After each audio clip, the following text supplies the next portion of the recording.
Because he's always like, hell yeah, I love that. Also, that's amazing. Swearing, if I slip, is that okay? Dude. Okay, just making sure. You fucking cuss on the show all the goddamn time. Just making sure, because I remember watching the one episode you sent me with, what was her name? I think it was the last episode you did, maybe. And I was like, I watched it, and like a day later, I was like, oh, did she swear? This is really squeaky clean. No. I figured, but I was like, the beginning of my show, I put the like explicit tag on it, and I was like laughing. I'm like, man, my mom's gonna be so mad at this. But also, it's like, come on, like it's 20, just so kids like aren't watching it, and if they are watching it, your parents know. Like, this is obvious. It's there. Yeah. So sweet. It's crazy. All awesome. Right, well, Ira, we're rocking and rolling. Thanks for coming on the show today. I know we get to have incredible talks about all sorts of subjects across the board. Right. But I think one of the things, and it's timely because you just came off of an audition. I know you're an actor. Let's talk about like the audition process. It feels like it's this kind of like, we all know that advertising is this like giant fake industry. We create these really heartwarming stories to sell potentially really shitty products or other things. But at the end of the day, like, it's, being able to go out there and be creatively expressive. Sure. So I'm curious kind of your thoughts on like the whole auditioning process and how that can like tie into people who potentially want to get into the world of acting or modeling or anything like that. Well, first off, nobody likes auditioning. Nobody likes auditioning, even when they're good at it. Yeah. No one likes auditioning, but it is a necessary, I don't want to say evil because it's not an evil. It's a necessary hardship, struggle, difficulty, because it does give whoever is doing the audition, conducting the audition, a good scope of like what people are able to provide for what they need.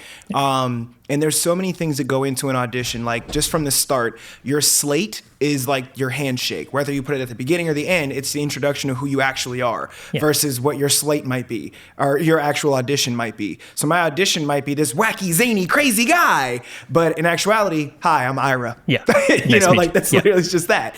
And so your slate is a big deal because, like I said, it's your introduction. And some people really struggle with their slate. And then when it comes to the audition, then like they're like, oh, now I'm in my head about the slate and the audition doesn't go well. Or it might be the slate goes really, really well and the audition is like not their best because they're just not having a good day for whatever reason. I know there are people, not often, who do such a good slate that people are like, I've seen this guy do his thing. His slate was solid. Let's bring him in for a callback, which is like, callback is just your second audition, maybe third, fourth. Hopefully it's just a second audition. But, when you get your callback, you're like, all right, this is my second chance to kind of like really do my thing and wow them if I feel like I messed up. Or, which like you just alluded to, I just came from a callback, which was virtual.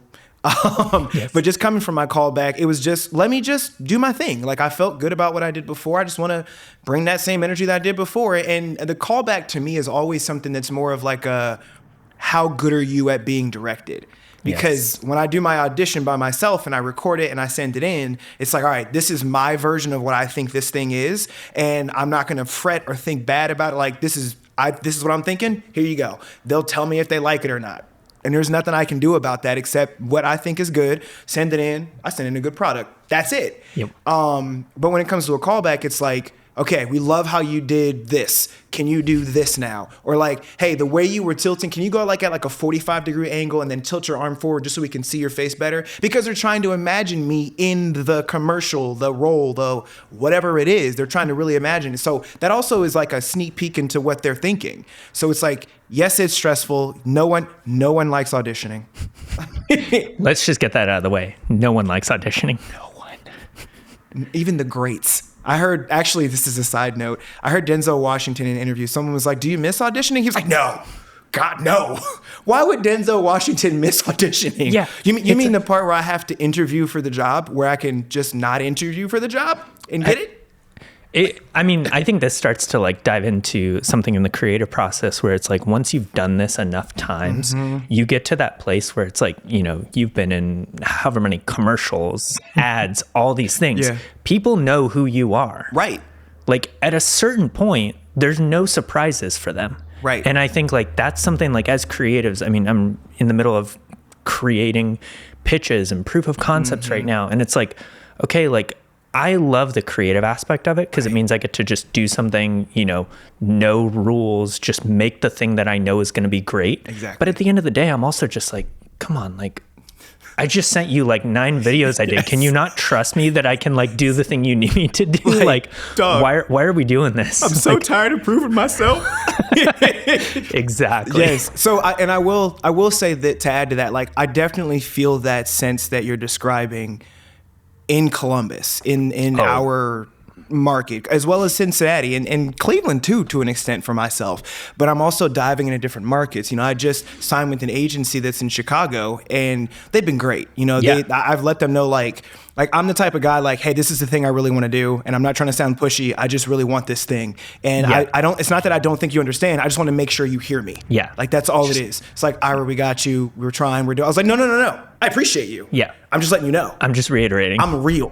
Yes. Yeah. But the reason for that is because they don't know me at like these other markets and agents and companies do. And I'm working on that. So it's kind of like reestablishing myself all over again, in a sense, with a new agency and a new market. It's fun, but it's not. Yeah. Because it's kind of like, I never thought about it this way, but it's kind of like dating somebody all over again. Like, I absolutely love my partner. She's fantastic. She's dope. If we were to not be together, it would really suck. But if we weren't together, what that would look like is, all right, well, new partner eventually down the line. Yeah. Hi, I'm Ira. What's your favorite color? Why are we doing this? Why are we doing this? What are we doing? This is so ridiculous. That's auditioning. Nobody likes dating or auditioning. It's like the unnecessary, but I also think that it's like the unnecessary hard process to really kind of weed out the people who are just there to like, they did a couple things, and I see this in my world all the time. People that go viral once, and then immediately are just like, oh, I know exactly how to do this. Follow my plan. Here's what I did. It's like, hi, can I just point out, you hit a trending thing in 2017. Yes. You didn't have a strategy behind it. And you're trying to, like, hindsight 2020 go, no, there was a master plan. Yes. Everyone in this industry is guilty of it. And my thing that I'm always trying to look for, and it's really hard to pitch what I do because it's focusing explicitly on like, okay, you as a human have a story. Let's focus on telling that story. If your story lands with people, congratulations, you went viral, you got your thing. Yes. But if you don't get hurt about it.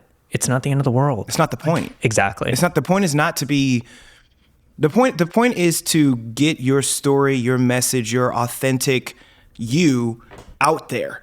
And when you're able to do that, you're not focused on what people are saying. You're focused on how it positively impacts them. And if it doesn't, then you're not butthurt, like you said. Like you feel the positive energy from those that are getting what you're putting out, because that's who you're looking for. That's who you're doing it for. It just literally like we reached out. We've had so many conversations about so many things, but we bonded even more because you have this wonderful show. And I started kind of writing on a Substack as well as, creating a podcast. That podcast for me, I don't care if it makes no money. Yeah. I have no intention on it making money. If it does, awesome. I would love that. But I would love that. Yeah. But I would also love that because right now we got our 15 to 20 diehards, but like, listen, this is the thing that I'm always trying to push people for and it's hard. I don't have the money, but I do have the skill, so I can do this.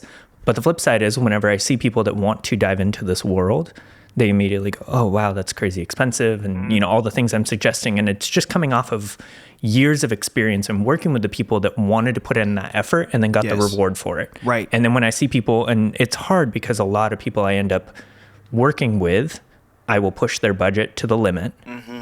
And then there are other, parts and aspects to what they do that they don't follow all of the steps. And then those results don't come in, and then that falls back on me as, you gave me bad advice. And it's like, well, no, you only did half of the work. Yes. And that's such a hard thing as someone who has ownership over the outcome.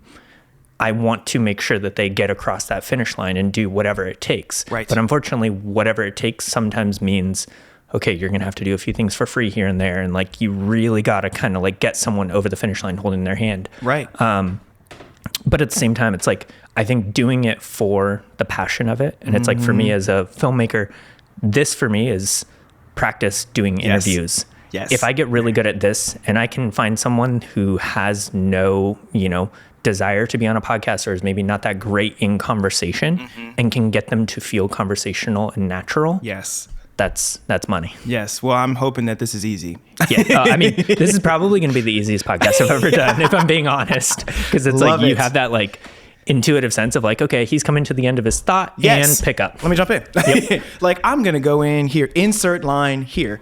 No, absolutely. And it's so funny that you mention, putting yourself out there to create different new things, because that's something, all right, loud traffic. But no, it's something that I'm working on diving into more as well. And, you and I have brought this up, and I'm going to have a shameless plug right now. Go for it. Mostly because I think it's a dope idea that I think people should see. This is probably the first public promotion that I'm sharing about it. Just creating a brand new YouTube channel based on comedy that is developed here in Columbus, Ohio, because there's so many talented people that surround the idea to be able to create this thing. As of now, we're creating 2 shows that are already on the YouTube channel that have already been done, that you actually are a part of. There you go. I know. And that's in this small, awesome way. But it's something that is going to continue to grow and develop, and I'm going to promote it more and push it out there. But it's bringing comics together, it's bringing filmmakers together, it's bringing actors together, and all of the people that need to be a part of it to create this really simple, but amazing, wonderful thing. And I'm excited to keep it going and get it started more than anything I've done in a while, because I know it's going to impact so many people in such a positive and good way. And it's just, I don't know, like to give you credit, I got to give you credit and props, because we worked on a video literally in this other room. Yep. Right around the corner. Right around the corner. And we just had this goofy idea that made so much sense to just, we both have a creative thought that's really easy to put together. Okay. I'll write it.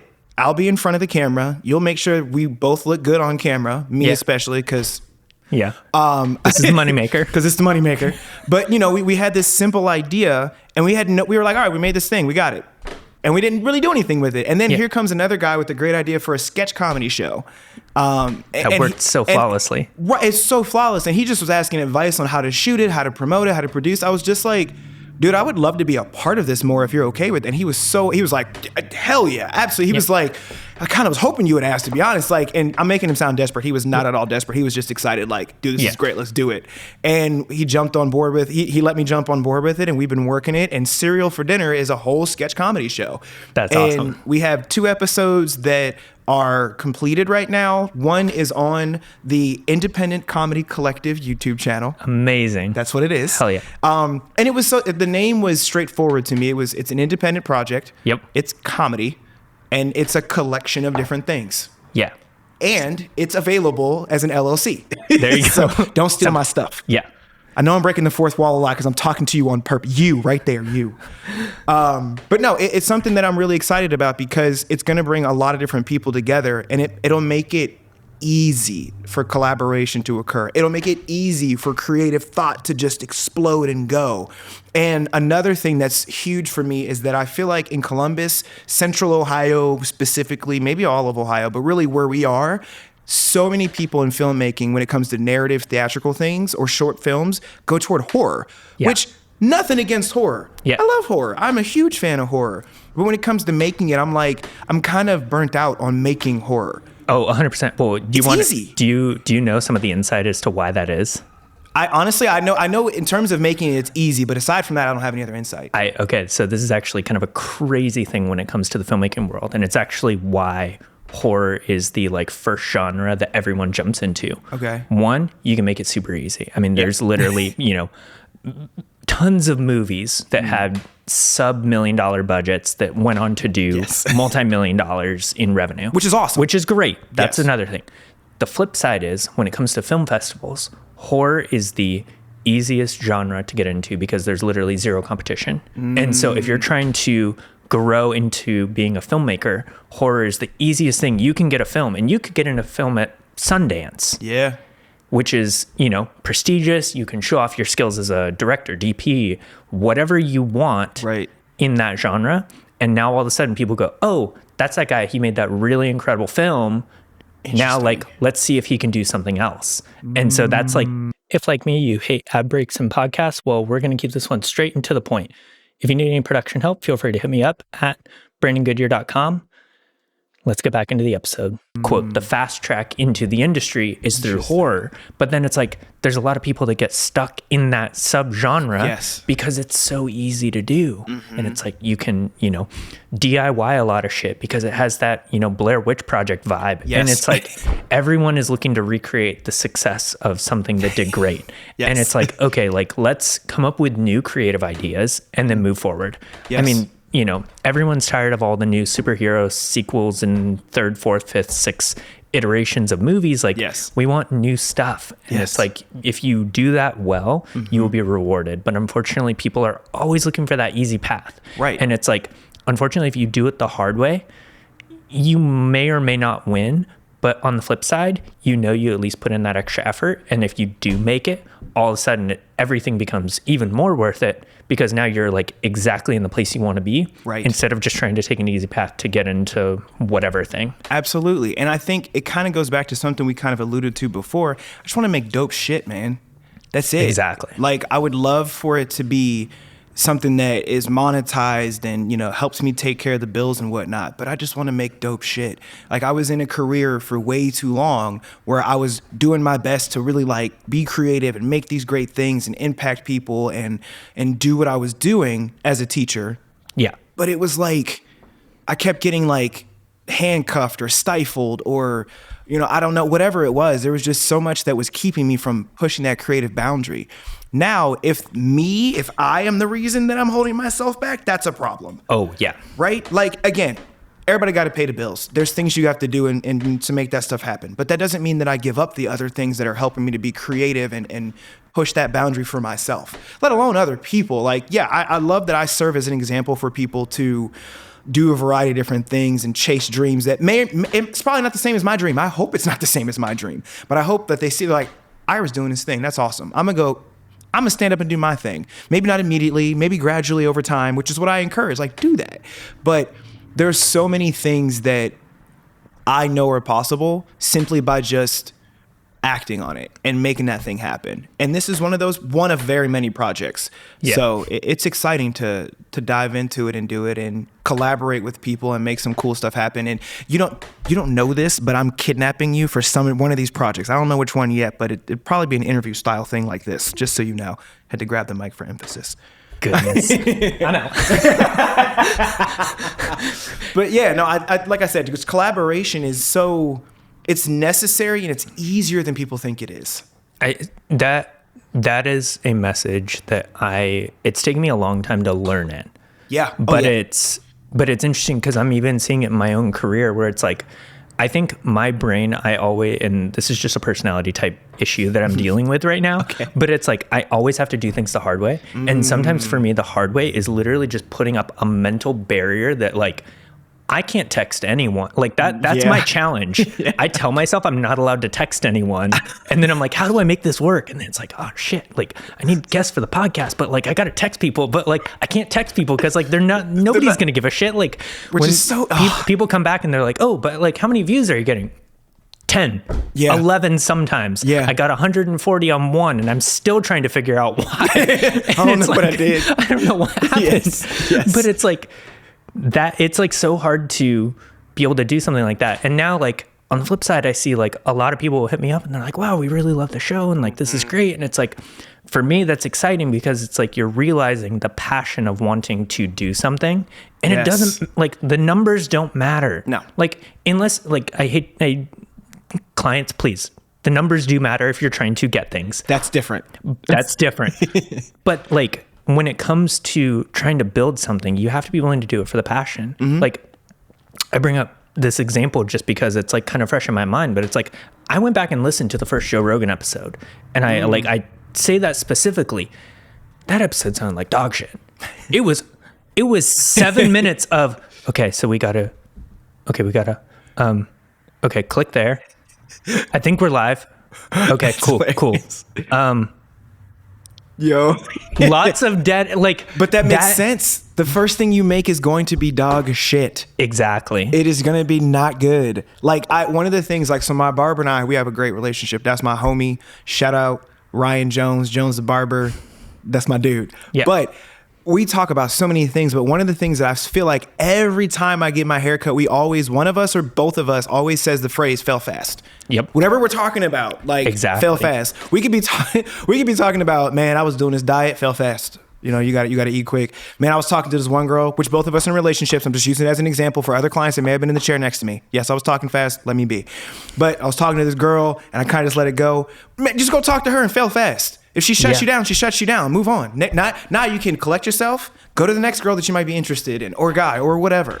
You know, like, those are the things that you have to have in your mind. Fail fast. Because when you fail fast, you can move on quickly to the next task and learn from the previous one. That episode 1 of Joe Rogan, which I got to go back to check it out now. Yeah. But that first episode, they failed so fast. They went into the first, and you would not, like, no matter how you feel about Joe Rogan, he has an impact with the show.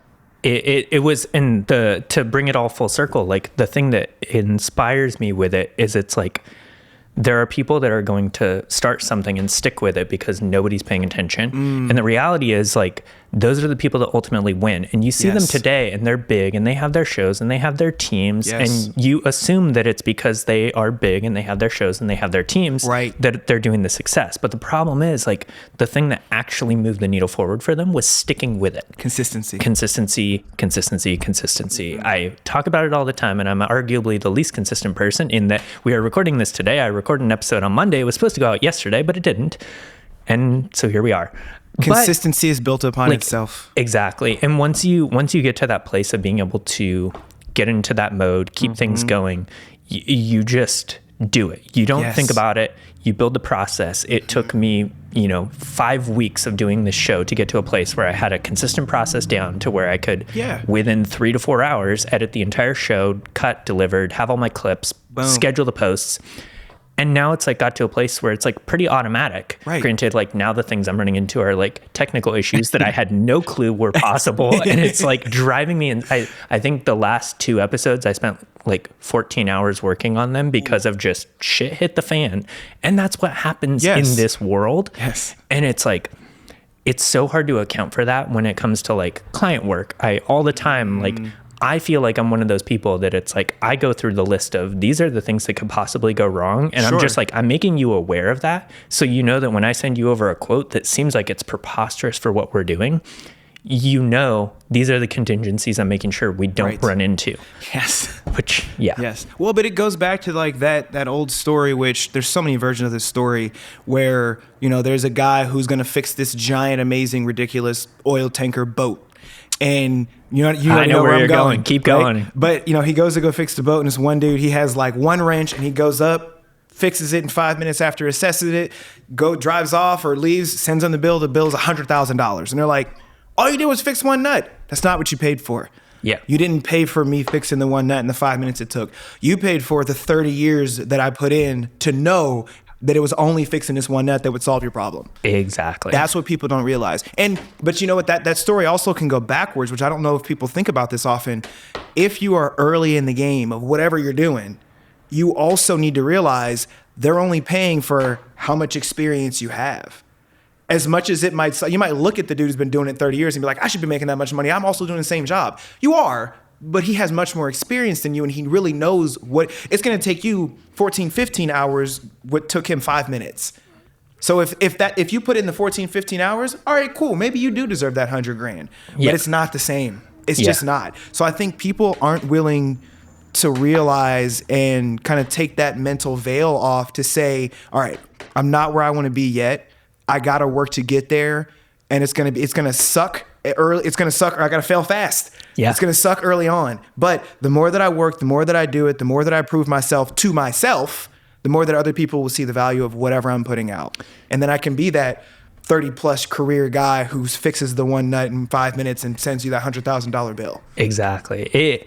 So this, I feel like, hits on a theme that has been something that's clear in my life, and it hasn't really come up on a podcast at all because the topics have never really hit, but I think you're hitting exactly on it in that people don't value their time. I say this all the time. I just texted someone the other day and I was asking him, I was like, how much do you spend a month to never see an ad? Now, this sucks because we both work in the ad industry. Yes. But, and I'll ask you the question after this. Yeah. And he's like, kind of confused by the question. I was like, I spend close to like $150 a month to never see an ad ever. Yes. Because I understand that, I think now it's like $20 a month for YouTube Premium. Yeah, I think so. The $20 I spend there, my hourly, if I was watching ads every single day for the obnoxious amount of YouTube that I watch, it would literally be costing me thousands of dollars a month in wasted time. And like, you start diving into that and it's like, I see this all the time with like business owners where it's like, you have more time than like capital. And I understand, like if you're starting out, and I've been there, like you don't have the money to spend on shit. So you're just trying to figure out how to do things time-wise. Yes. But then it's like all of a sudden you don't realize that those things that you're saving money on to like, I'm going to put more time in it. Now all of a sudden you have 3 full-time jobs you're working. You're staying up until 2 a.m. every night trying to do everything. And the reality is if you just spent 50% more on 1 or 2 of those things, you would literally get all of that time back. And then your business would probably run better. Right. And it's like that. Granted, I'm still not there yet. Sure. I still have my own things where I'm like, I'm just going to do this because I don't want to pay someone to do it. Yeah. I'm working on a project right now. It's same problem. But the reality is like, if I just paid that person their rate, I could have had that thing done 2 weeks ago. Yes. Clients would have been happier. Yep. And, we all have to learn the lesson the hard way. But yeah. I think it's funny you mentioned that hard-headed attitude earlier. Like you got to learn the hard way.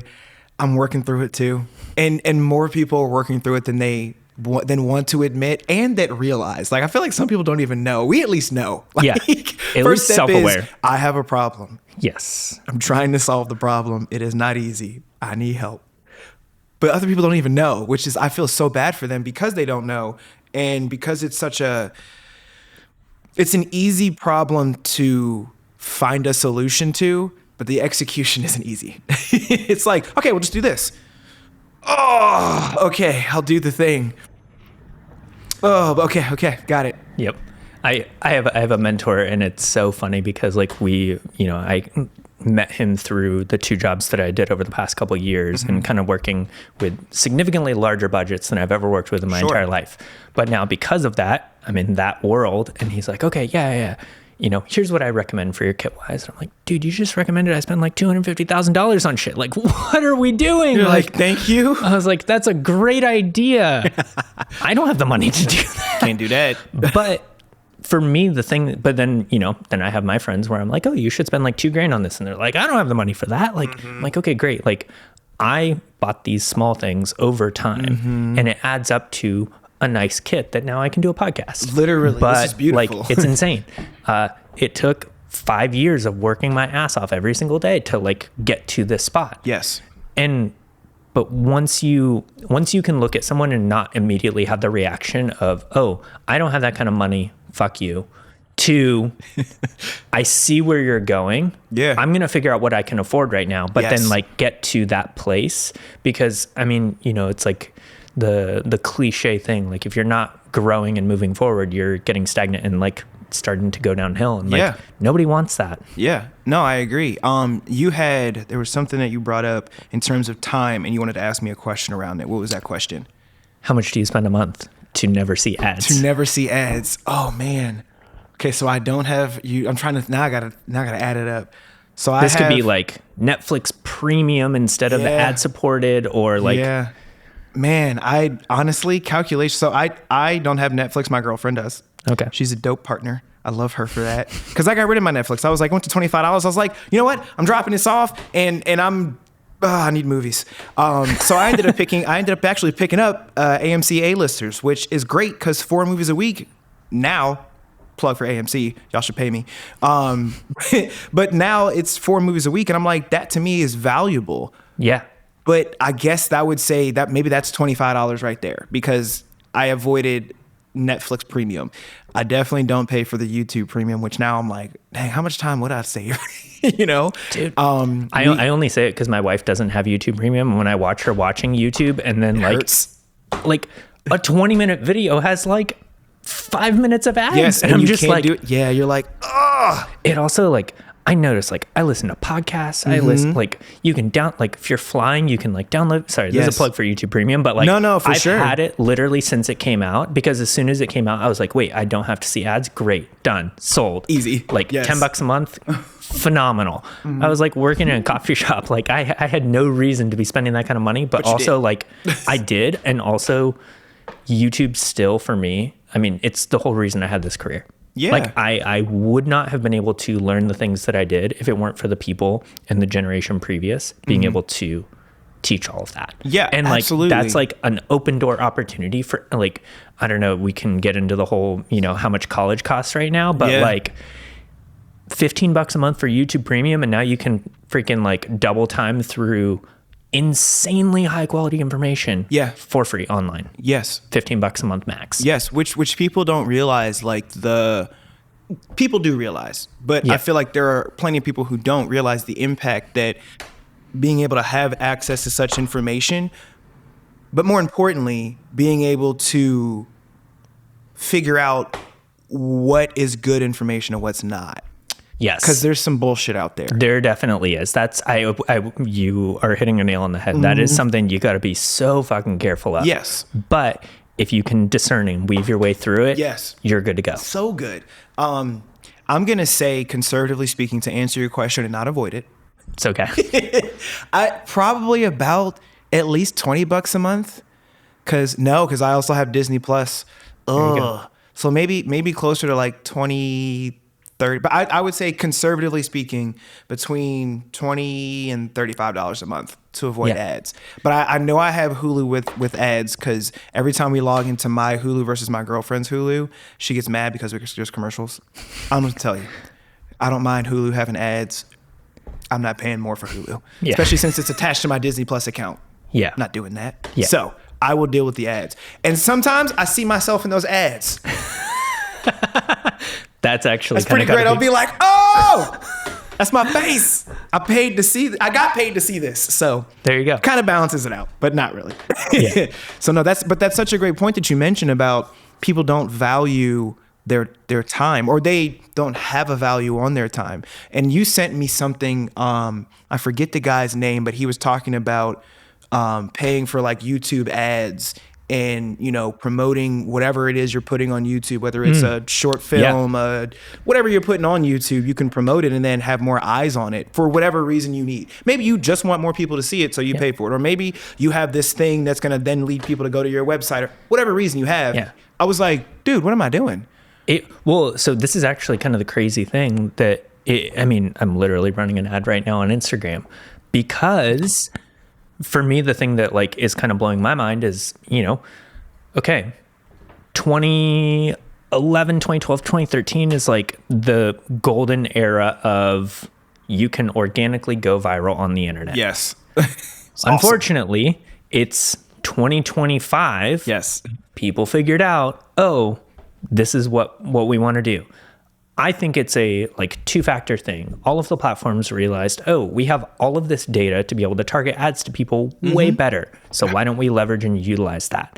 The flip side is there's just more, frankly, there's more people that you're competing against. Yeah. And so when it comes to the way the algorithm spreads, like you're competing to find an audience along with hundreds of millions of other people. Yes.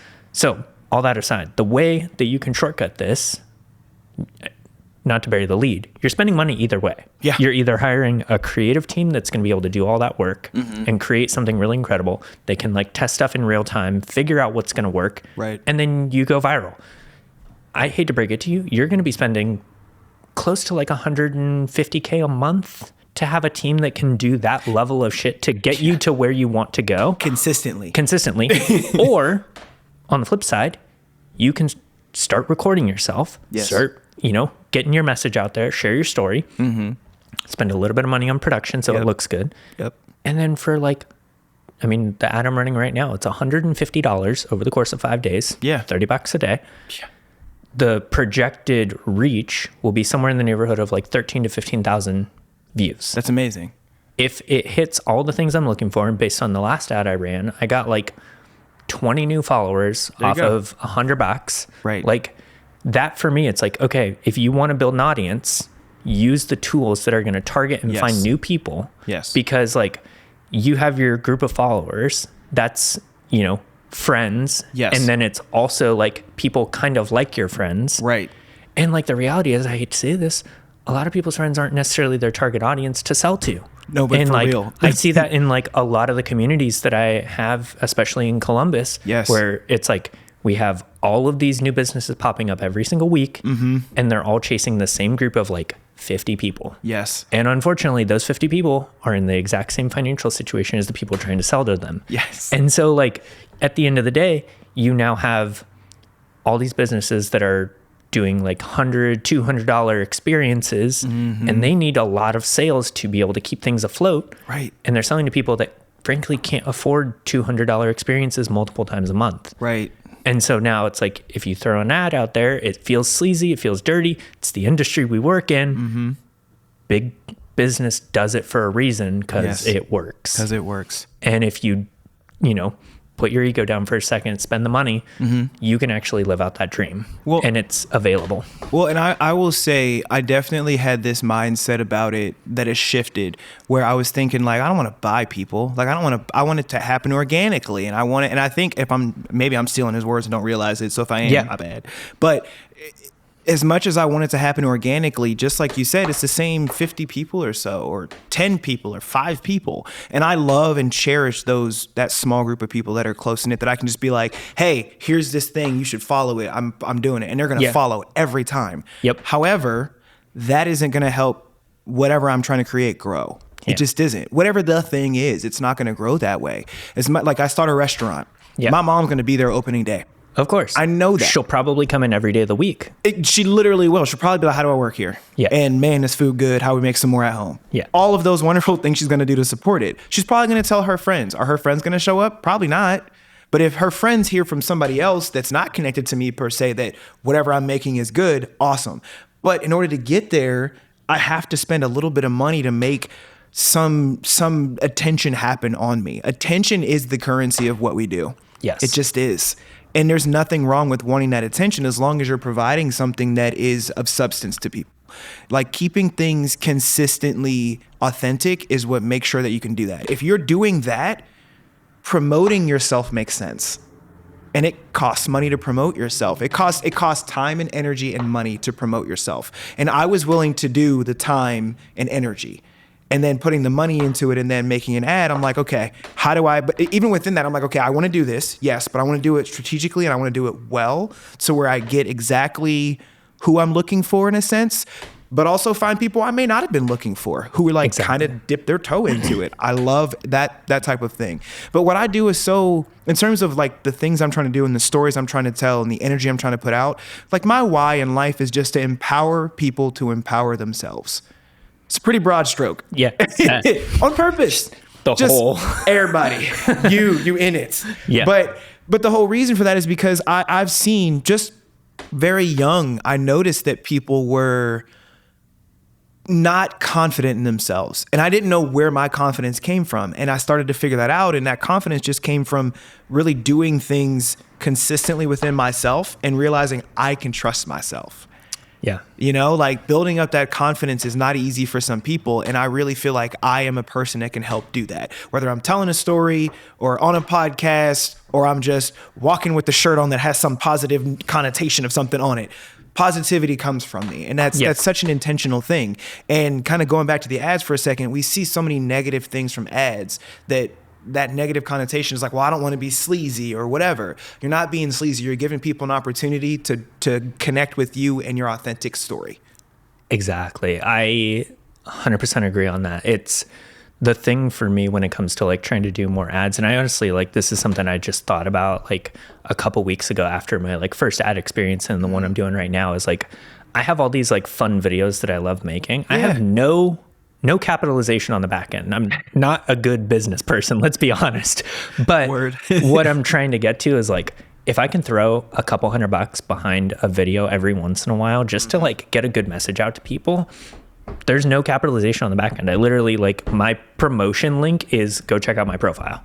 Yeah. Like, that's not making me any sales right now. Bumping outside. Goodness gracious. Wait.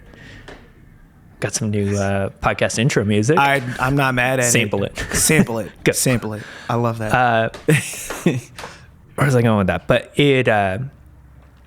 I love the idea of just being able to put those good messages out there. Yes. Because at the end of the day, like, there are 1,000,001 negative things. And yes, that's part of the psychology. Like, right. you know, people are more willing to take action against a negative outcome than they are for a positive one. Yeah. And I think, like, I hate that whole dynamic. I know that that's the way that's the way we're hardwired. Yeah. Unfortunately, you are more risk averse than you are, you know, going for the win or whatever it is. Mm-hmm. I don't have a solution, but I think, like, whatever I can do to be able to, you know, and I like, this is actually another kind of idea I've thought in terms of like a series of ads I want to do. Mm-hmm. It's going to be a like very obvious like scroll stopper, but it's literally just going to be someone saying, hey, just want to remind you, get off your phone. The internet is not real life. And that's it. And it like, keep scrolling. Yep. And then it's like, people probably just keep scrolling, but you know, at least I'm like doing my part to like hopefully try and get people to realize like, oh, this thing that we're putting so much time and effort and care into isn't the entire world. And it's like, I feel like in terms of internet and kind of lessons I'm learning with it, it's like the internet is like high school. When you're going through high school, and my mom told me this all the time and I didn't believe her until now. It feels like high school is the entire world and your heart is breaking and nobody likes you. And then you get out and you realize, I never want to see anyone from my high school ever again. And you're just like, oh my God, it's never crazy. It's insane. And then now it's like the internet is the same way. It's like you have all these people that you see online and you're like, oh, you know, I got to engage with this popular person and I got to talk about this thing.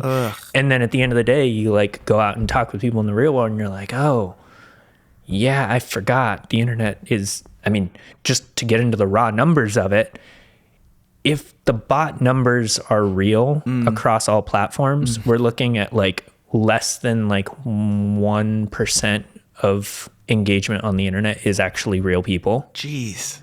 And like, I don't know, in terms of like the way people spend money on like influencers and all that stuff and like fake followers, I did the back of the napkin math one year and it's like, there's something like, out of the $3 billion spent on influencers in a year, it was something like $1.5 to $2 billion of that is literally just money lit on fire because of fake followers. That's like, absurd. It's absolutely absurd because people are just chasing numbers and views and the dopamine hit of like, we just got 1 million views on this. And it's like, okay, let me break down. How did you get those 1 million views? Yeah. Because I can spend $500,000 on a video and get it to 1 million views. Yeah. Or you can just make a really good video and it gets to 1 million views. Yes. But even like, you know, there's 100 ways to skin a cat for that. And I don't know. I have a love-hate relationship with this industry, but I think ultimately like, that's why it's like, I'm always chasing things that like don't have that measure towards it because I'm like, these are the things that are going to keep people coming back to your business. Yes. Let's make your back end feel a little bit better. Let's use video to tell your story and like articulate things that people can engage with. Yeah. But and you know what's interesting is I always try to think of like when I see a video or whatever, any kind of content out there, I'm like, how are people actually engaging with it? So when I see, you know, because even comments can be fake now, which is wild. Dude. But when I see a genuine comment with, you know, somebody makes a comment about how great water is and how it's good to be hydrated, which we were talking about earlier, which it is hydrate yourself. Yes. Hydrate yourself. Hydrated. No, but you know, let's say somebody makes a post about, you know, how it's important to be hydrated and somebody else jumps in and asks a question like, oh, well, how much water should I drink a day? And then the original poster comments on it. And then that's beautiful. I love that because that's actual engagement. That's what's happening. That's probably why the person who posted about water posted in the first place. They want people to ask that question. Exactly. Right? So when you have genuine engagement, it's awesome. But when you have like, you know, a guy posts about water and somebody's like, you should follow my fan page. It's this, I'm like, that's clearly not real. That's clearly a bot. And that's so crappy. But if I'm that guy, I'm going to keep the comment there because it's engagement that makes the video go. Yeah. So it's so interesting to think about how engagement works and how people view different things. And I don't even want to go into AI with this thing, but like AI has its place. But for me, most of the time, I am influenced by the Terminator and all of that came from it, and I don't trust AI. I trust it as far as I am just like iRobot. I trust it as far as I can throw it, and it's pretty heavy. Yeah. I'm not throwing AI very far. But. No, it has its place. Do not get me wrong. Like, I love to read, but if I need to get something quick and it can give me a quick synopsis and it's not important, like, I can't think of anything off the top of my head, but like, if I type in how many Avengers movies are there in Google, and the first thing that pops up is the AI thing that just gives me the number, perfect. That's all I needed it for. Yeah. But if it's like, what is the social impact of Marvel movies on our world? I'm not reading the AI description. I'm reading a real person's, hopefully a psychologist who's trained in it, their thought process on it. You know, that's what I'm going for. Not to crap on Marvel movies. If you need somebody for a new superhero, there's plenty of black heroes that haven't been listed yet. I got you. Yeah. But just a great example. So yeah, content versus actual art. Like, that's AI to me is content. Actual art is stuff that we make. Yeah, it's getting to a really interesting spot because I, like, over the past couple of years, I was starting to work with some people to try and develop some AI tools to help creatives be able to more efficiently compete in this AI landscape. Sure. Because it's like everyone wants to be able to create enough. And don't hate on me, I do use a lot of AI tools to cut the show. But the only reason for that is I don't have money to hire the right people right now. Sure. But I have gone on record as many times as I will say, and I think maybe the first time in the podcast, but as soon as I have the money, then the show is self-sustaining. People are getting hired to run everything because I've worked on enough shows to know you need to have that human touch to what you're doing. Yes, for sure. The interesting thing I'm seeing with AI right now, and it's so funny, I was just talking about this with my wife the other day. Every time I click on like a YouTube video, I can tell within like 4 seconds if it's AI, and immediately I'm just like, not interested. Nope, not here for it. I had one video, like, I think maybe like a week ago, I got like 3 minutes in and they had done just enough human editing that I was like 5 minutes in and I was like, they just threw a little bit of extra stock footage in here and like they, did some extra work here. Yeah. And then I'm like, oh, this is a whole AI generated thing. Not interested. I'm out. Like, I got some good information out of it, but I was like, not here for it. If I'm going to your point, I'll get the quick synopsis and I'll move on. But if I'm watching like something, I want a little bit more of a story. I want it to be engaging. Yes. And like, even, I was interested. One of my dad's clients was doing some work in the AI space, creating like these social media avatars. I started following a few of the accounts and I'm fascinated by it. But one of the things I've been noticing, every single one of those photos, 0 likes, 0 comments, less than 100 followers. Most of them are probably friends and family. And for me, one of the things I'm picking up on is, and I think, a lot of my friends in the creative space, they'll send me examples of, whether it's the new Runway or Hey Jen or, whatever's coming out. Right. And they're like, this is AI. Can you believe it? I'm like, that's like the most insane top level of this. Yeah. That also costs $5,000 a month. Yeah. Your average person creating on the internet's not using that. No. And if you look at what your average person on the internet is using, it's all the like, sub $100 a month tools that are not even remotely close to that. Right. And people can very quickly pick up on it. And even the stuff that is high level that you go, wow, as a filmmaker, I don't know if I would be able to know. Yeah. I think people are going to pick up on it way faster than we think. No, agreed. And that intuition, I think, is the AI is not going anywhere. No. But I don't think that it's going to, have the level of impact that people are thinking it is, because we're going to get to a place, like, I guarantee you in like 5 years, hold me to this, there's going to be a like $30 a month social media platform that like you have to go through a like 15-step verification process to prove you're a human, and it will be humans only. And people, that company is going to be worth probably like $1 trillion because like people are going to know AI. I mean, AI can outpace everything. Right. I generate 100 clips on every single one of my podcasts, and I can schedule 20 of them in 5 minutes. Sure. Like, you can flood every single social media channel you want with very minimal effort. Right. But the reality is, like, if there's no human element to that, people are going to tune out so fast. Oh yeah, absolutely. And it's so interesting. Like when you were mentioning like creating things, like AI creating something versus like that human touch, it made me think of, I'm forgetting who the entrepreneur is, and someone's going to be able to like figure out the story and say it, which is great. I love that about the internet. But I remember that person being like, their father taught them. It was Steve Jobs. His father taught him, right. His father, adoptive father, I believe, taught him, if you're going to make a cabinet, make sure the front of the cabinet looks amazing. Make sure the side, the bottom, the inside, the back. Well, Dad, no one's going to see the back. Doesn't matter. Put the quality and care into it. I see that being like the human touch versus AI that would literally just do all the parts you can see and you interact with, right? Like there's going to be that nerdy dude that is super into carpentry that's like, man, they even did the back. This is fantastic, right? Yeah. And then that shows the authenticity of whatever the product is, you know? So it's always interesting. Like if you look, I remember thinking about, I've never made this connection until just now. Wow. If you look at like where we had fake Gucci bags, they were like a huge problem back in the day because they came from whatever distributor, and you could tell if it was fake if you'd actually seen a real Gucci bag before. Yes. And so my hope is that everybody has seen a Gucci bag, and we know the difference between a Gucci bag and a fake one. Like those knockoffs are going to be obvious because you've seen the original. Yeah. I'm really hoping that continues, because if that goes away where we don't have the original works that people have, and I say this not just in reference to AI, but we were talking about, you know, recreating a movie or a show or whatever, or bringing back some old thing and like revamping it. Like nothing against that. Sometimes I love it. Sometimes I'm like, I just really want an original story. I've seen the original, I don't know, so many different original movies that have been redone. So I've seen the originals of a lot of those movies, and the new one sometimes does a good job. Yeah. I think out of all the remakes, I think the only thing that I would come to that feels like it really hits the mark is like the Dark Knight series. Agreed. That is like, you saw the original Batman. Yep. You have a nostalgia for it. Yes. The Christopher Nolan Dark Knight series mops the floor with everything. Well, but see, and here's the other thing with that is that and I've heard people talk about this, and I wholeheartedly agree with it.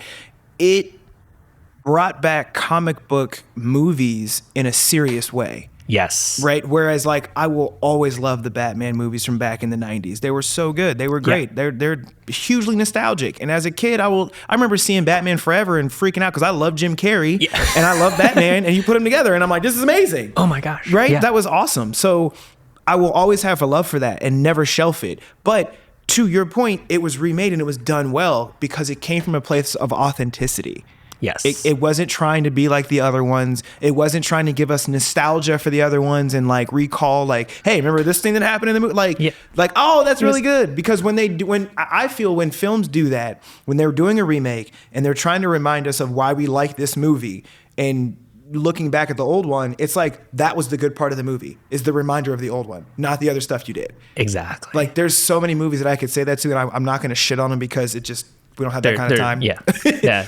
And also I just don't want to put that energy out there. Exactly. But it's sad because the parts that are recycled are the parts that are good, and the parts that aren't recycled are like, I mean, it kind of worked.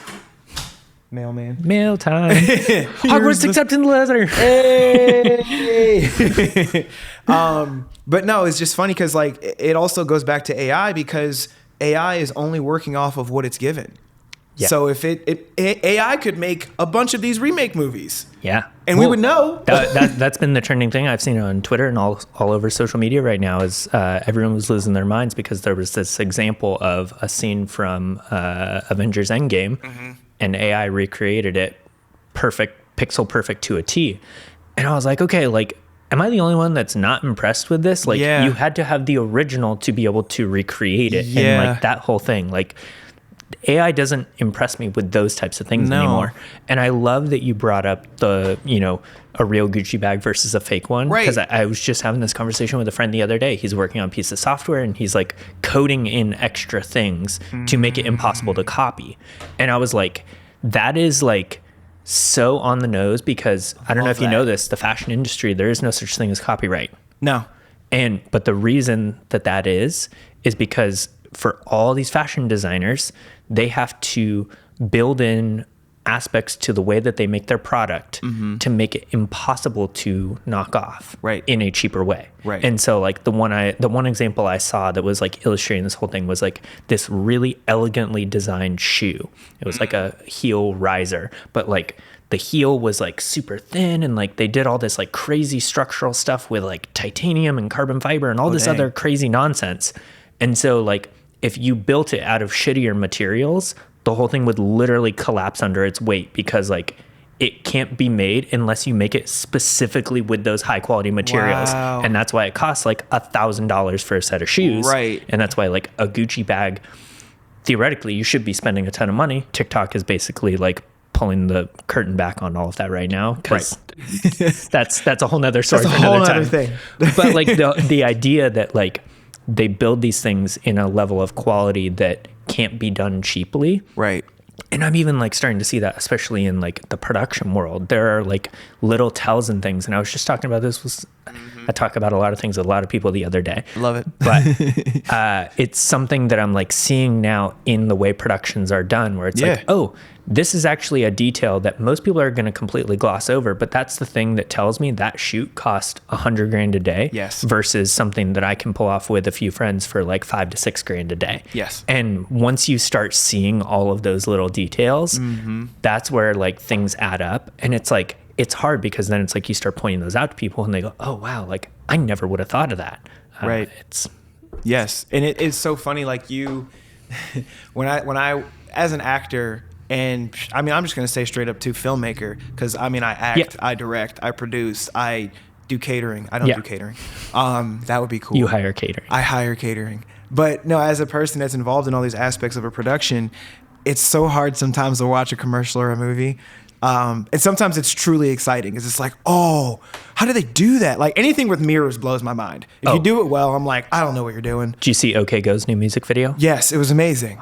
It was. I was like, how did? I think I watched it like 5 times. And Same. It's just back to back to back. I was incredible. like, because at first I watched it and it was just like, what did I just watch? And then the second time I watched it, I was like, this is amazing. And the third time I watched it, I was like, how are they doing this? And then the fourth time I was like, this is amazing. And the fifth time I was like, I gotta stop, because I'm just diving deep now. It's but too like much. Anything with mirrors gets me. But I will watch a movie, especially if it's from a while ago, and you'll find inconsistencies. You'll find the issues in why am I going continuity. Thank you, continuity. Yeah. You'll find that, and it's just like I'm thinking it was one of the Spider-Man movies, maybe the first one with Tobey Maguire. I say first one, but that wasn't the first one. Yeah, but the first Tobey Maguire movie, the first one of our generation. The first one of our generation, which is great. It was great. Hate on it if you want to. It was great. Yeah. But I remember, I think it was that one where you see an extra walking behind them, and then the camera flips angles and it's looking from like behind them forward, and that extra is somehow like 5 feet in front of them within like a flip of the camera. And I'm like, no. But those are little things like I didn't notice that when I was 12. Yeah. I was watching, I was like, oh man, Spider-Man, he's talking science. This is great. Yeah.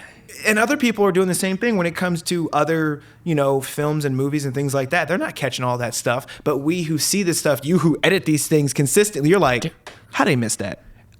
Okay, so this is actually a funny thing you hit on, and it's the running joke in the entire filmmaking world. Nobody goes to a movie to see continuity.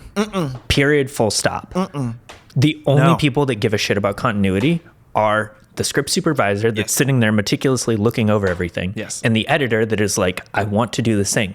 Yes. As an editor, when you get continuity that's perfect, it is the most satisfying. Like, people watch it and they're like, we don't know what we like, but this is cool. Yes. But the flip side, people don't care. Yeah. They are there for the story. Yes. And like, I don't know. I saw something a while ago that was like this test of continuity, and they cut back and forth between like 3 different camera angles or something. Okay. And they quite literally changed the color of someone's shirt. It was like deep blue to red. Whoa. Like drastically different. Like drastically changed it. And at the end of the thing, they were like, did you notice? Like, they're like, did you notice anything wrong? And 99.999% were like, no, it was a great scene. They're like, okay, great. And then they start pointing out, they're like, the glass of water, we actually intentionally had it full and then empty, and went back and forth on that. And then this person was wearing a red shirt. Now they're wearing a blue shirt. Then we occasionally threw in a green shirt just for shits and giggles. Like that type of stuff for me, like, one, it just shows like how much people are not paying attention, and Yes. like how, like, as a filmmaker, you are like forcing someone to, like, you know, watch the magic trick up close and not seeing what's going on behind. And then once you get past that, it's like, okay, what else can you, and I mean, this starts getting into like the philosophical side of like what we do in terms of like advertising, but it's like, Yes. what are you psychologically manipulating someone into? Because now it's like, I mean, I don't know, shoot, two of my favorite books I read a couple years ago was Manufacturing Consent and Propaganda by Edward Bernays. Have to check them out. Yeah. It is like, it'll crush your soul a little bit to like understand. Hey. But I say that because it's like being educated about it now. It's like I go into, you know, whether it's reading headlines or stories or anything, now it's like you can start to see in real time. Like, I hate the word narrative because it gets frankly way overused. Yeah.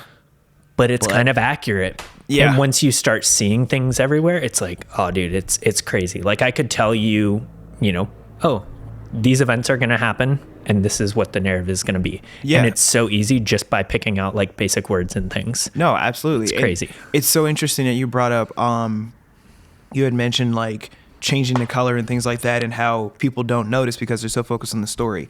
There's been projects that I've been a part of where somebody's like, oh man, we got to do that again because that person's like sleeve was down in this part and then this time it wasn't. And I'm like, if we're doing a good enough job of telling the story, nobody gives a shit about their fucking sleeves. And to be honest, his sleeve was fine. And I'm like, I try to harp on it as much as I can when I'm on set. If I'm a person that is like directing or producing or in some leadership role on set, I'm like, if we're doing a shitty job of telling the story, yes, they'll notice. They'll notice. They'll see it every time. Like if you're watching a crappy movie, you're gonna notice that his water was down and now it's up. Like you're gonna catch that. Yeah. Which to solve that problem, get things that aren't clear. Easy. Seriously, but put something in but them. put something in it because this is it clearly weighted. Yeah. And if it's not, you notice. And the actors don't. As an actor, I do not do a good job with empty things. Somebody be like, "Hey, hold this cup. It'll be good." I'm like, "Can I get water in this?" And if the person who's annoyed with me is annoyed, they're annoyed. I don't care. Like I'm sorry. I need something. Water, pee, whatever you can put in here to make it not empty. It's also because you literally are just like, I'm going to. I don't even feel sad. I'm going to do this move and be carrying it. It's gonna be all people are gonna be like, how did that? Now that is a continuity issue. Yes. Like so obvious. This dude is holding a cup like this. Come on. But if you're in the scene and my sleeve goes from this to this, like, dude, let it go. Like I should be telling the story so well that it's not a problem. And the only people that are gonna notice are people like us that aren't looking for it, but we just see it. But it's just our eye is trained to find these things because usually when we're working, it's a problem. Yes. And we're trying to solve that problem. So it's like, who edited this trash? Yeah. It's not trash. Yeah. Like, maybe it is. Hopefully it's not. Maybe it's just one issue that, and I bet you if that's still in there that someone edited, they were like trying to solve that problem and that was literally the best that they could get. oh yeah. And if that's the best they could get, I can't imagine the rest. Like, man, like I remember seeing, I forget which show it was, but I was watching a show. And there's a woman, she was eating with chopsticks and her friend was talking and every time it was over her shoulder, chopsticks were in her hand. And when it was on her, chopsticks were down and her hands were like this. I went back and I was just like, I missed the whole story that they were giving me. Yeah. And it wasn't my fault. Yeah. They were talking and it was boring as shit. Yeah. It was them, not me. If they were having an engaging conversation that brought me in, or the scene itself had some other engaging aspects to it for the story, I wouldn't have even noticed the chopsticks. Yeah. Like, and I was like, Jackie, my partner, I was like, did you notice the chopsticks? She was like, I didn't notice it until like 2 seconds ago. Yeah. I was like, did I do something? She was like, no, I was actually about to say something to you and I'm surprised it took you this long. She's like, when did you notice? I was like, as soon as the scene started. Immediately. Yeah. She was like this, then she wasn't. And I was like, don't ruin this for her. She's probably really into this moment. She wasn't. Yeah. No. She was also like, why is she having chopsticks? And then, because that's the issue. If you're telling a great story, nobody gives a shit about continuity as long as it's not blatant and ridiculous. Yeah.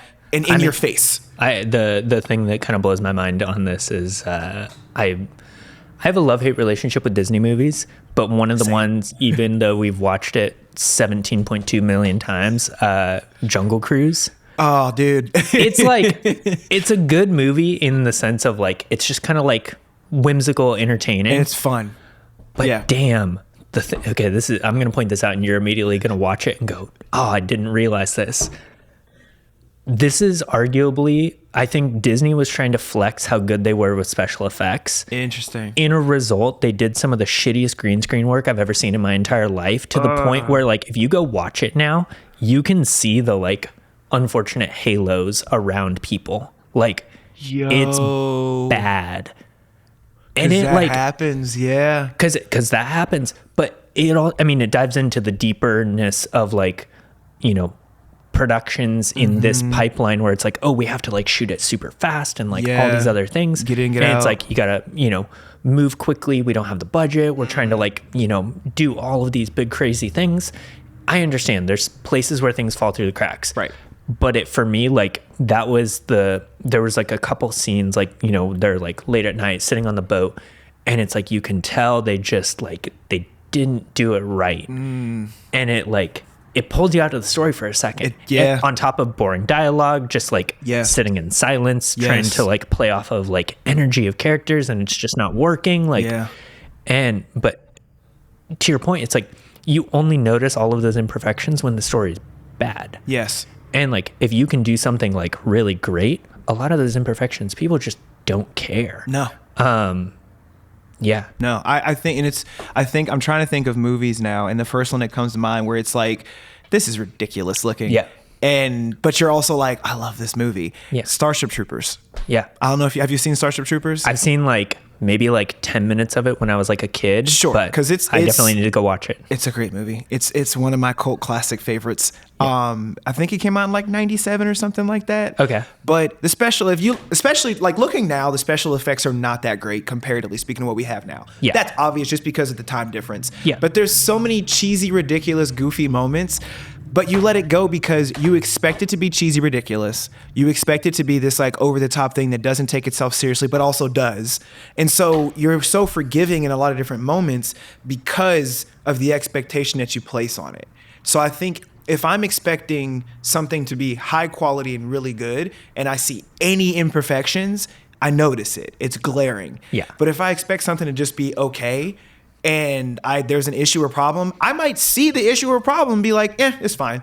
Or I might gloss over it because I'm already expecting it to be not as great as, you know, something else. So I think I love Starship Troopers, and anybody who's trying to hate on me right now, watch yourself, because I love Starship Troopers. Yeah. But anybody who's like, well, you know, that's the expectation for a movie like that. Duh. Like, I'm not expecting it to be, the continuity to be perfect and amazing and great. I'm expecting to be entertained and bugs get blown up. Yeah. That's it. That's it. And I'm trying to think of, so there was actually a movie that I saw, or a clip that I saw for a movie I love. And it was such a hilarious thing that they did to solve a very big problem that I'm like, I am angry that this movie cost as much as it did, made as much as it did, and this was how they solved the problem. In the pod racing introduction scene, I'm stealing this from another creator. I don't remember his name, and I feel bad now. But somebody on Instagram posted in the pod racing introduction scene, like where they're panning over the crowd and everything, and all these people are in the crowd. You just assume because it was made at that time and it was George Lucas and it's Star Wars that all those people are digitally placed, and they're not. It's a hand-created, made model of the stands for the pod racing scene, and including, like, part of the canyon. And every single person that is in the stands, that's sitting, not standing. The standing, there were actual figures that were made that were, like, I don't know, this big or so. And like every person was right. Every other person was a Q-tip that was a random assortment of colors.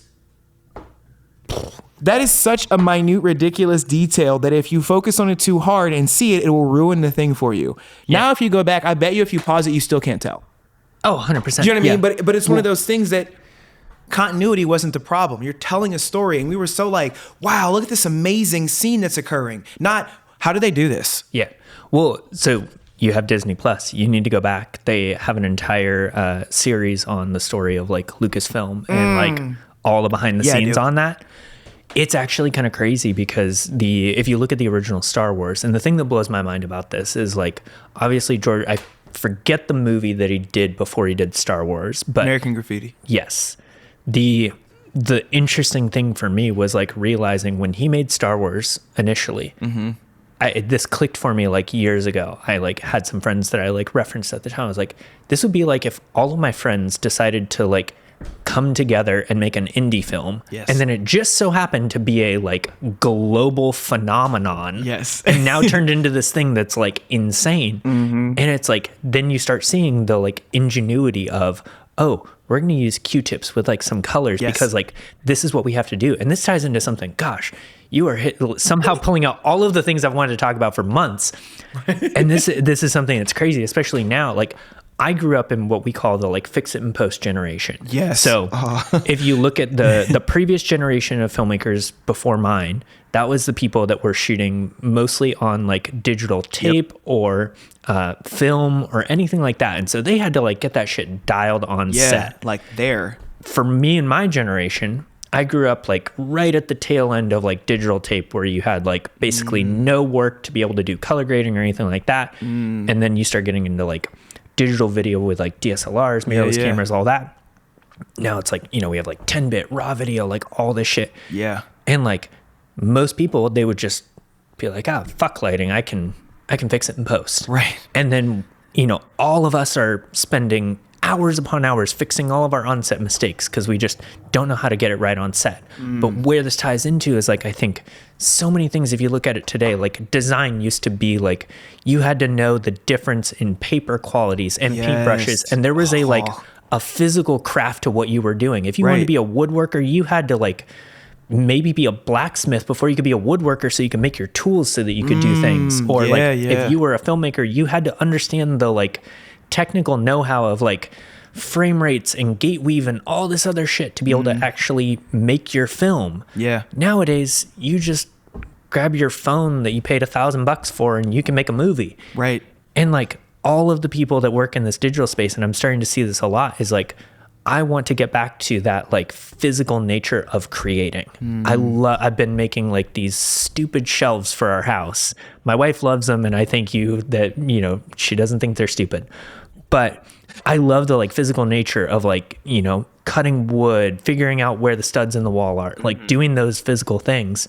And I'm like, oh, that's the thing I can bring back into filmmaking, because now it's like I can start building little sets, or I can build prop pieces, and like that physical creativeness is what we need to get back to as creators, because now it's like anyone can just pull up Photoshop and you sit in this position for 12 hours and then you're wondering, oh, why is my like, I have back problems and like everything hurts and I'm like a little bit hungry. I've drank way too much coffee. Like, and you just, there's nothing human about that kind of creating. Right. And I think being able to actually physically make something with our hands, to get back to the Star Wars thing, like that's why a lot of those movies still hold up to the test of time. And it's only the like going back and putting in, visual effects. I mean, we just watched The Last Jedi a few days ago, and I was like watching, and it was like, the second or third iteration of putting in new visual effects. And it's like, man, this ain't it. Like, I want to go back to when they had the like miniatures and all the puppets and all the other stuff, because like that just looks so much better. Yeah. And it fits with the time. And like, I'm definitely the type of person that wants, like, I want people to use technology and go back and do those things. Sure. I think like I haven't seen them, but I've heard people that talk about like the remastering of Lord of the Rings is like one of the best things they've ever seen, because that entire movie was all, and this is something people are doing now, because they shot those older movies on film. The film, so at the time, film scanning was whatever it was. Right. We've gotten way better at scanning film now. And so they can take those like archive masters, rescan the film, and then have like, it's essentially like getting a technological upgrade to a movie shot in 2025. Yeah. But with the same like visuals as those older movies.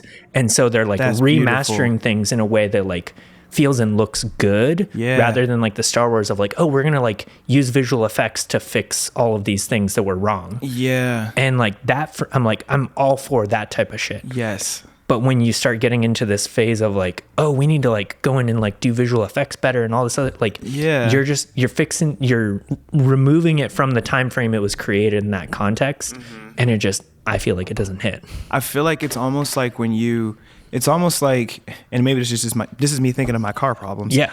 It's almost like it's almost like replacing, if you have one headlight out and this one is solid doing its job, and this one is just kind of like fuzzy and like has that like weird film thing on it, right? I feel like what you just described with Lord of the Rings is like when you take and you just like clean it up and you clear off the light, it still works fine. You replace it with the bulb that actually is supposed to be in there. Yeah. Not like one of those super bright halogen lights that are insane, Dude. Right? You just clear it off. It's good. Let me clear this one off just to make sure they're even. And that's beautiful. Instead, you like take out the entire headlight and put in a Tesla light onto a Honda Accord. Like, I mean, it fits. It looks great.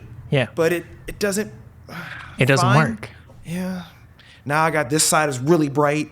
Like, oh, that's such a great thought to think. Oh man, so many film things. I love that I'm bringing out things that you didn't expect and that you've been thinking about. So that's. I mean, I think about so many things, and I get to this place where it's like, oh, I should just do like a solo, like get my thoughts out. But 100%. I don't know. I also like.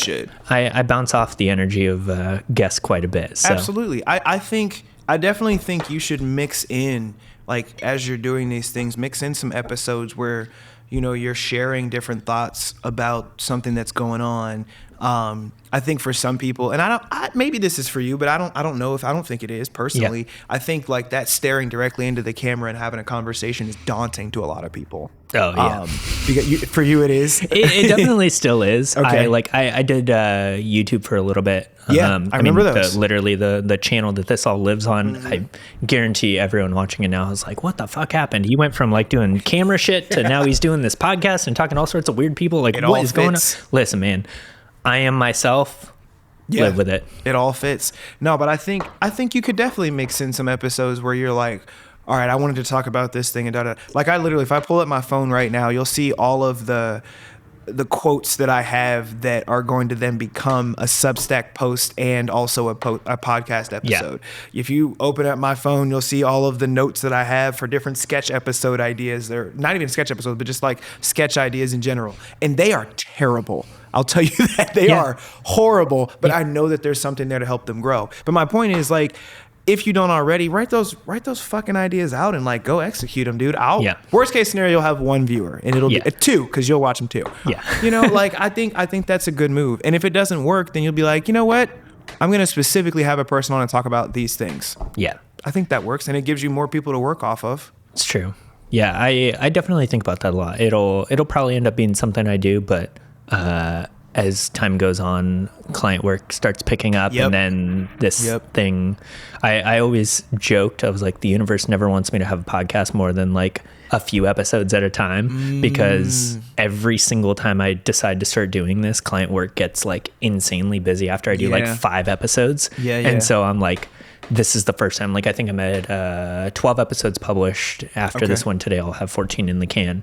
And so it's like, that's kind of cool. And like I have a few other people already lined up. So it's like my goal is like if I can get like realistic goal, if I can get to 100 episodes this season, I'll be happy. Yeah. I think like that for me is like a really solid goal. Mm-hmm. And it makes it big enough that it's like I can't just like casually cruise. Right. But it's like it's not small enough that like I'll feel like I'll just blow right through it. Yeah. It's definitely a challenging yet attainable goal. Yeah. Like something that'll stretch you in a really good way.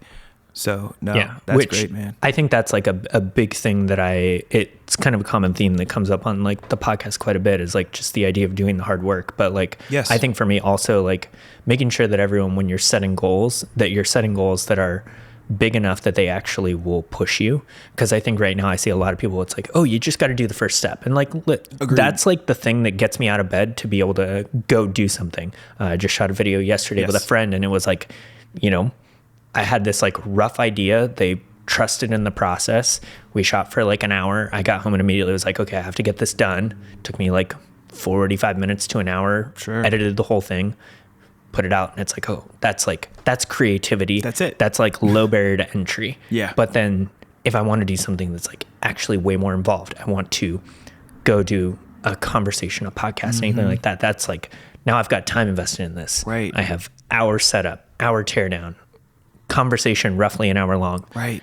I got post-production. I got all these things. Yeah. And doing all that extra work, it's what like keeps you in that like mode of, okay, we just got to keep the train rolling, and everything else kind of builds off of that momentum. Yeah, man. Dude, this is awesome. I love this. This is it. This is what we do, you know, to create and collaborate with people. And I think this is in terms of not to dismiss anything you just said, but in terms of creating something and putting it out there, this is so low barrier because we don't have any lines that we have to remember. No. We're not changing angles with cameras. It's just set up, do the thing, finished. Yeah. And it's just like I said, collaboration is so much easier than people make it.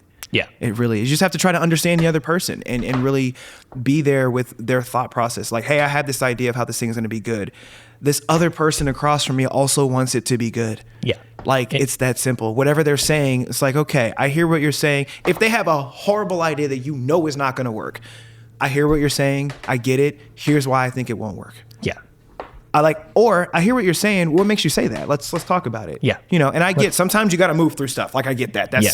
But like when it comes to collaboration, it's so easy to collaborate. You just have to have the understanding that the other people involved also want to make a really good product. And if they don't, then that's a whole different problem you got. Oh gosh, that's a whole different problem. That's a whole other can of worms, and that'll have to be a whole episode that we do just on like when collaborations go sideways. Because I have that conversation with a lot of people, and it's granted a lot of it just comes from like my side of what I end up having to do with like a production. Because people come to me, it's like, oh, I got this idea. It's like really basic. We just do this thing. I'm like, okay, great. So you need 9 cameras, an audio person, a full lighting truck. A venue.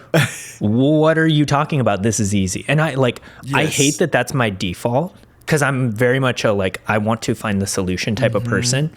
But immediately when someone's like, hey, do you want to do this? And I'm like, okay, great. Like I can do a lot of things by myself. Right. But all of a sudden I'm realizing now, and I've started doing a lot more productions where I bring on like a team. And I'm like, I have like a few people I can maybe call in a couple favors for, but like I do that one too many times and I'm out of favors. And now all of a sudden, you know, that one project comes along that I really need to call in that favor.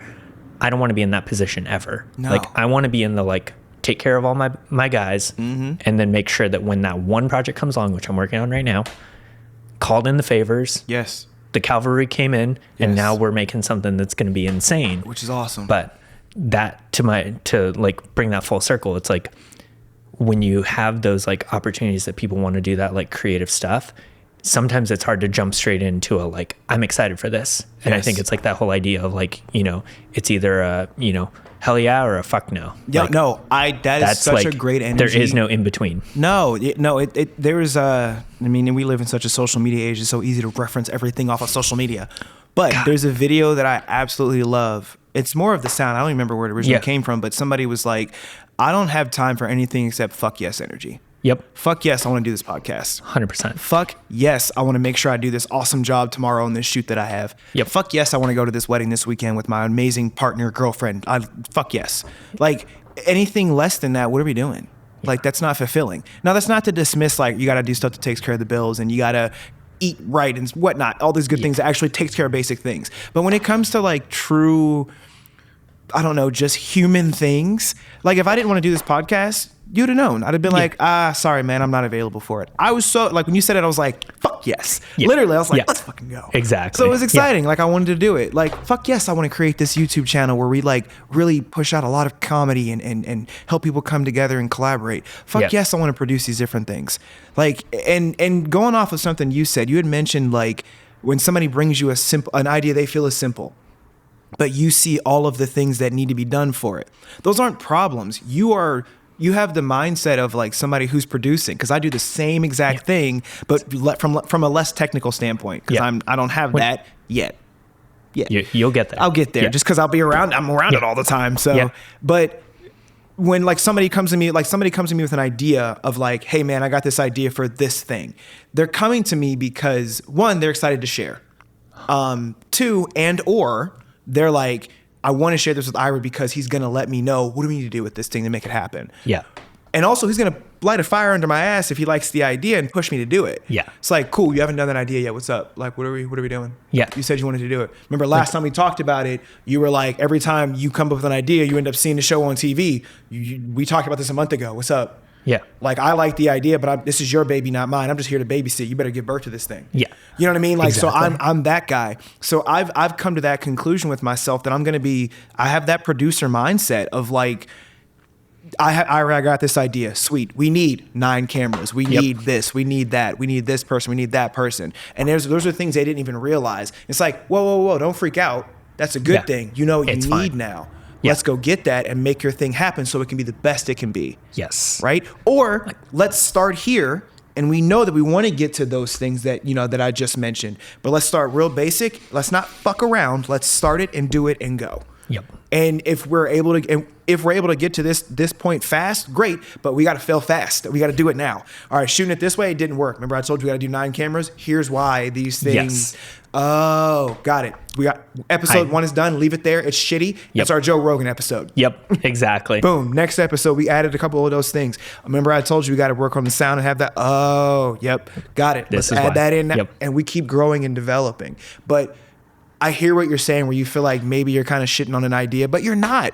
You're making sure it's the best that it can be, but they didn't realize what goes into making it the best that it can be. Yes. And then that's when they learn. Well, the way I always see it is like the most used phrase last year was, what is the MVP, the minimum viable product? Mm-hmm. It comes from the Silicon Valley world.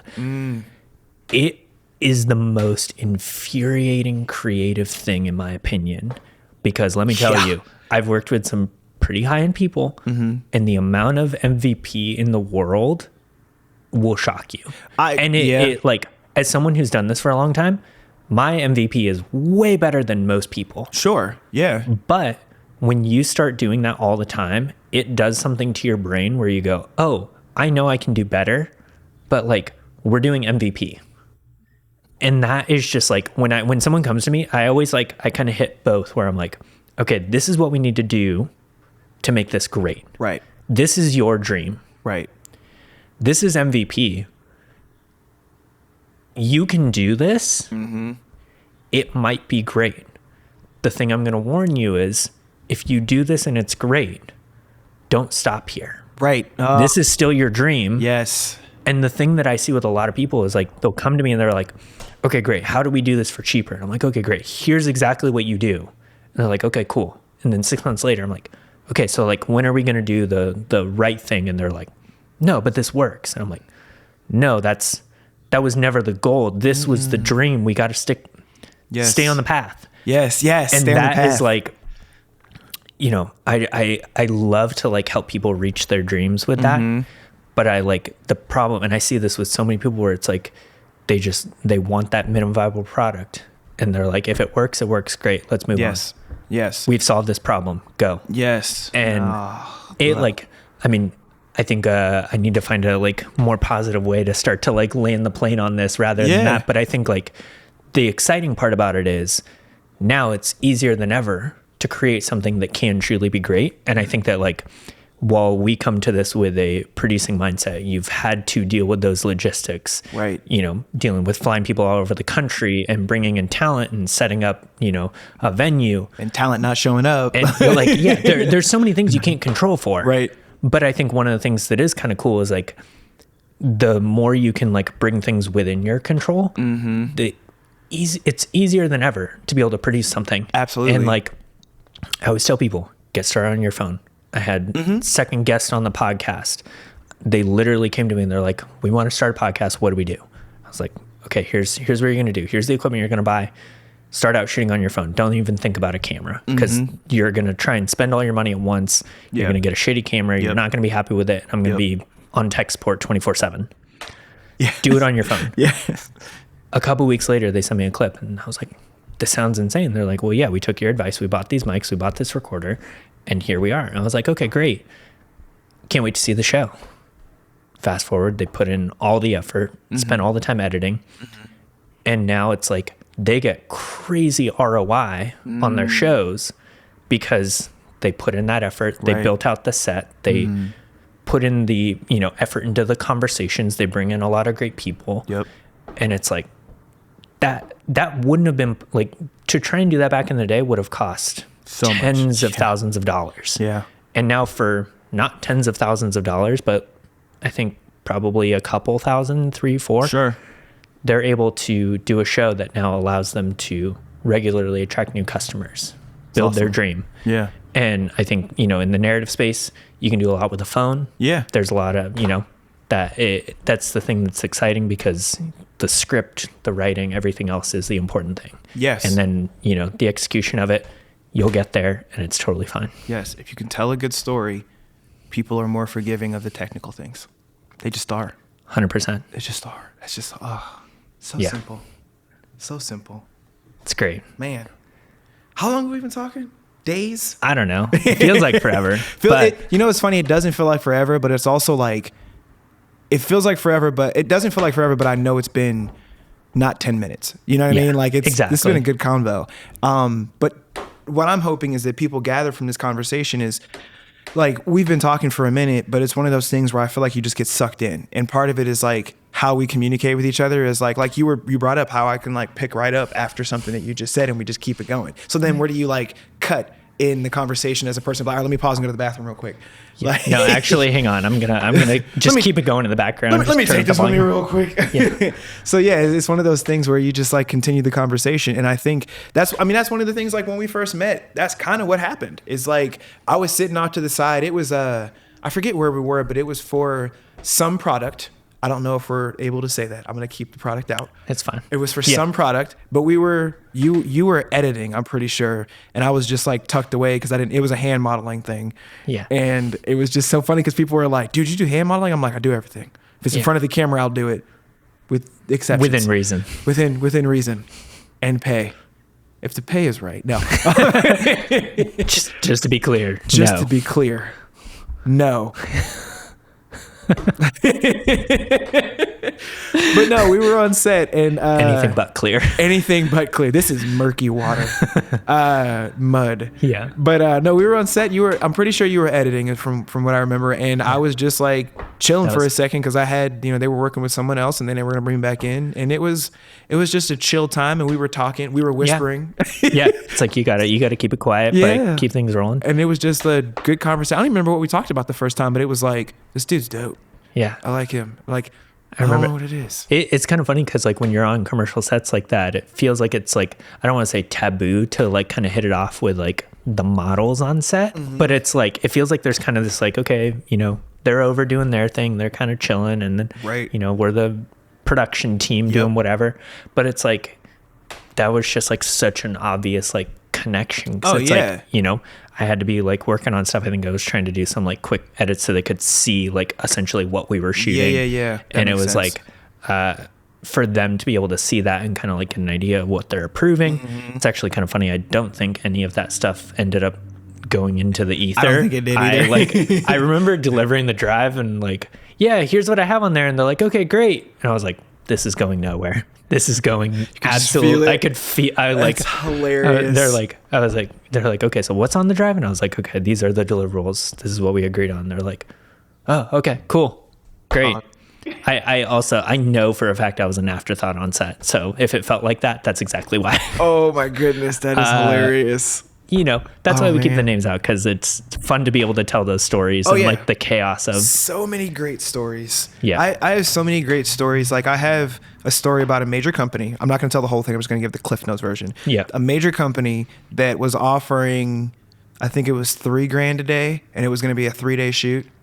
Something like that, $2,000 to $3,000 a day for me as the model / I was acting, and it was going to be what's an industrial, which is behind the scenes, some corporate video that they're watching at their company.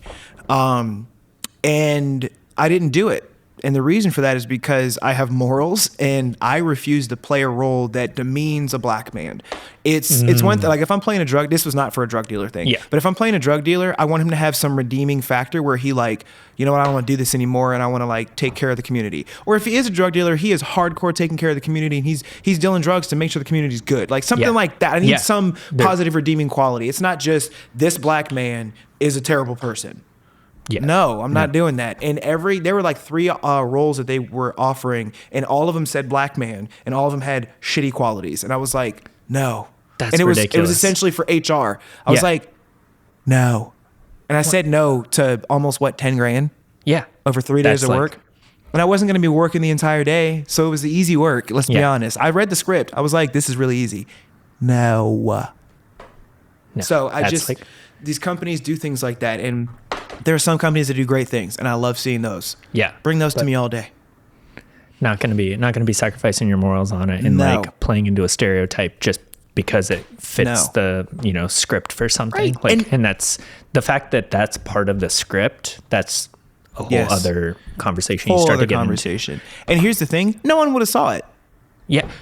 Okay. It's funny you bring that up because that was literally when you were starting to tell the story on this. I was like, oh yeah. Like I have a friend who like, he does a lot of production.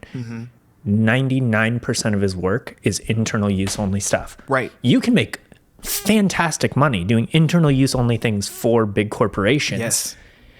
And we had this conversation a few months ago. He's like, I don't know. He's like, we can't put any of this on a portfolio site. We have no way to self-promote ourselves. Right. Like these are great contracts, great jobs. But he's like, I'm kind of a little bored and like, I want to do something new, but I don't have anything to be able to show people what we've been doing for the past 4 years. Yeah. And I'm like, I mean, he's preaching to the choir. I have the few clients that I've like done some work for, and I'm like, right. It shoots me in the foot more than it helps me, even though I can point to, we did hundreds of millions of views and like we did, 20 posts a day. We did, a podcast a day for a month straight. Like that's, for those counting at home, that's 30 podcast episodes in a month. Yeah.